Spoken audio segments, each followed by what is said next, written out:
Okay, so Toni Erdmann is a slightly strange film, I think it's fair to say, and its suitability as a tool for learning German is up for debate. So let's debate it.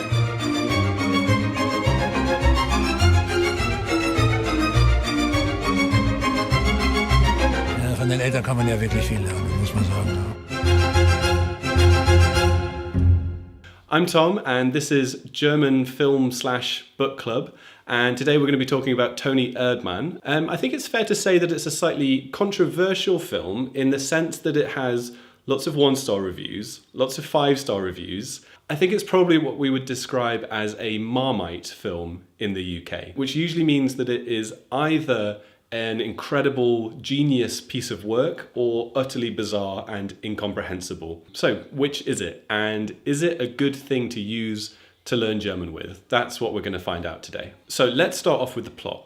We follow a guy called Winifred, who is estranged from his daughter. She lives and works in Bucharest as a business consultant, and he doesn't see her very often. One day his dog dies, and so he's a bit cut up about it. He goes to Bucharest to try and connect with his daughter and spend some time with her. But eventually she tells him he has to leave. Rather than leave, though, he instead creates this new Toni Erdmann persona, and he just turns up variously with a wig and false teeth, pretending to be a dental surgeon or a life coach or an entrepreneur or all these different things. And he slowly starts trying to, well, not even slowly, quite abruptly, he starts trying to jump back into her life through this persona. So it's quite an interesting setup for the film, but the first, I guess, critique you could call it is that it takes us an hour to get to this point. There is an hour of setup before this Toni Erdmann character is created. And this is a bit of a theme with the film, I think. The whole thing is nearly 3 hours long. And what I think the film actually does, actually uses that space quite well. It creates this really good atmosphere where awkward silences are genuinely long and awkward. Lingering shots genuinely linger.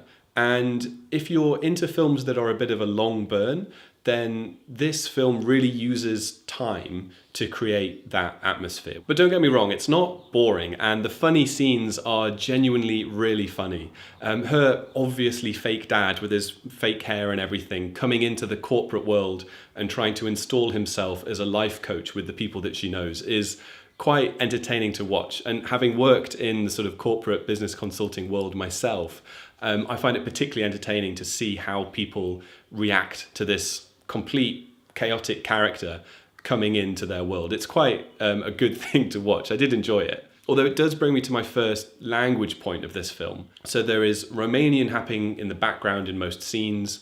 There's German happening in the foreground between Winifred and his daughter. And then there's this middle ground where there's lots and lots of English happening, actually, where the characters have to speak to Romanians and they don't speak Romanian, or they're speaking to French clients or something like that and they swap to English. This could be seen as either a positive or a negative, and I would love to hear your thoughts in the comments about what you think about this. You could see it as slightly annoying that the characters swap to English all the time, I'm watching this film, I want to learn German, and you're speaking English half the time.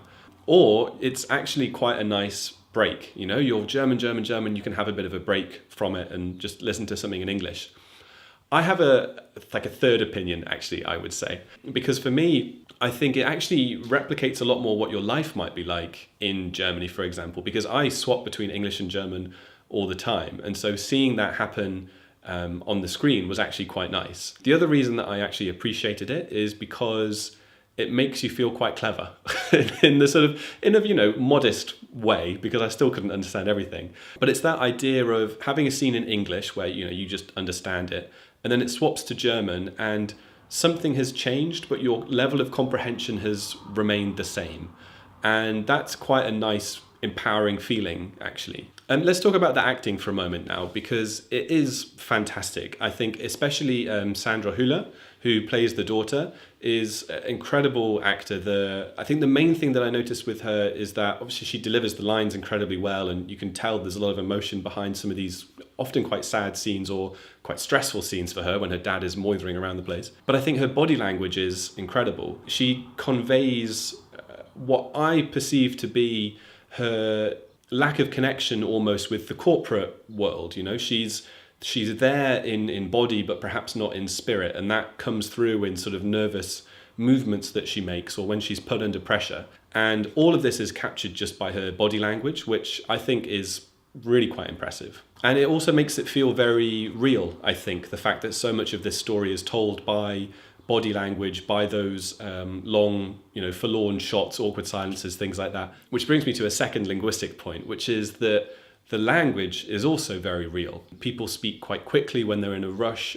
Sometimes people mumble and they don't speak 100% clearly. And the language that I hear in this film feels quite similar to what I might overhear in a pub, for example. Like the guy sitting next to me in the pub having a chat with his friend could be Winifred in this film. But, and you might not expect me to say this, but I actually find that is sometimes a bit of a distraction. The fact that it isn't scripted, that it feels real, I actually almost would prefer it to feel a bit more scripted, for the language to be a bit more clipped and a bit more sort of fake. Because when I'm watching a film to help me improve my German, what I am really training is my passive listening and trying to pick up some vocabulary. And I want to absorb that quite naturally and then let my brain do the hard work afterwards. But what I found sometimes with Toni Erdmann was that my brain was having to do the hard work right at the front just to understand what was coming in. Now, maybe I'm being lazy in my general approach to this, but I think I was also a bit of a disadvantage with this particular film because I didn't have any subtitles on it. And normally I would watch a German film with German subtitles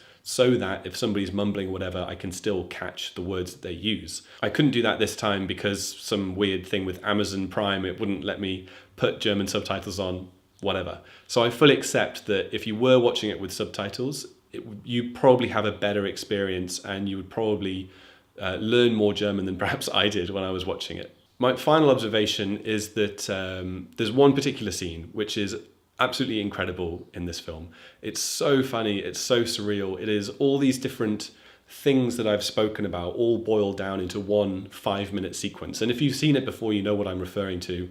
It's the breakfast brunch scene right at the end, which is just this absolutely the high point of the film for me. You do have to sit through is probably a pejorative term. You have to enjoy the previous 2 hours and 45 minutes to get there, but this final scene right at the end is very, very good. My recommendation for Toni Erdmann, watch the first 20 minutes with your subtitles, and if you get it and you like it, then I think you're golden and you should just watch the whole thing.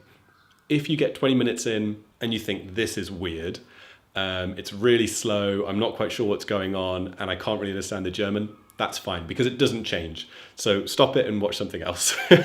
In fact, the next show that I want to do for Film Club is how to sell drugs online fast, or fast online. I can't remember which way around it is. It's all over my Netflix at the moment. They're advertising it to me a lot. It might be all over your Netflix as well. It's certainly all over my commute down to the office. When I walk between here and work, I think I see like 5 or 6 different billboards with this thing on. That is going to be our homework, to go and watch that. But before you all run off and go and watch that on Netflix, I want to hear what you think about Toni Erdmann. So leave me a comment, tell me what you think. Do you agree with me? Do you disagree with me? Let me know what you think. I will be joining the comments and I will be vigorously defending my Toni Erdmann opinion right under the line from now, I guess. Okay, thanks guys so much for watching as always, and I will see you next weekend with another video.